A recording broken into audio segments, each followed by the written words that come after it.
Bonjour à tous et bienvenue dans votre journal des produits de bourse de l'Obsa du mardi 9 avril. Le CAC 40 termine sur une note positive après 3 séances baissières. L'indice parisien grappille 0,09% à 3666 points. Une tendance sans grande direction si on voit les faibles volumes d'échanges échangés. Et puis c'est maintenant le Portugal qui inquiète après Chypre et l'Italie. Et du côté des valeurs sur le CAC, les seules valeurs à sortir à la tête de l'eau, ce sont L'Oréal ou Essilor qui gagnent respectivement 1,97 et 1,46%.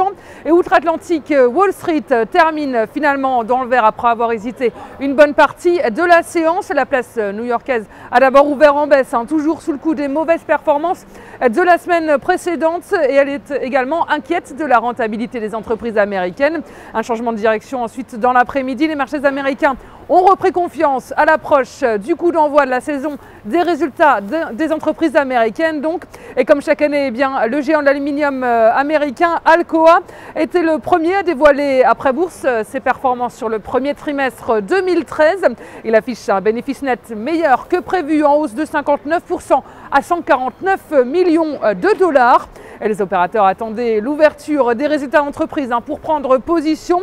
Et les résultats vont s'accélérer dans la semaine avec, en point d'orgue vendredi, les résultats des banques JP Morgan et Wells Fargo. Et autant dire que les résultats de Wells Fargo seront observés à la loupe. Ils permettront d'avoir une idée plus précise de la santé du marché de l'immobilier américain.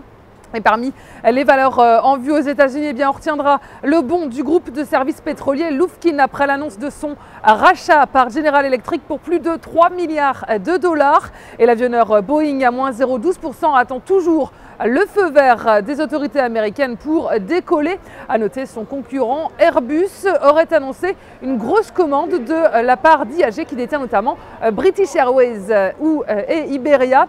Et puis on s'intéresse aujourd'hui à l'assureur AXA. Le titre s'est retourné progressivement à la baisse après avoir échoué le mois dernier sur la résistance à 14,68 €. Il est désormais contenu par sa moyenne mobile à 50 jours et par ailleurs l'indicateur de tension RSI est inscrit en territoire négatif et ne se situe pas en zone de survente. La formation d'une nouvelle jambe de baisse est ainsi privilégiée tant que les 13,66 € ne sont pas dépassés, et viser un retour vers 12,26 € avec en enfoncement de ce support la cible à 11,40 €.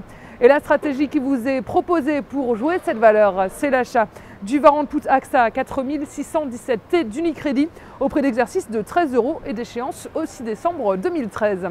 Voilà, c'est tout pour aujourd'hui. Très bonne journée et à demain.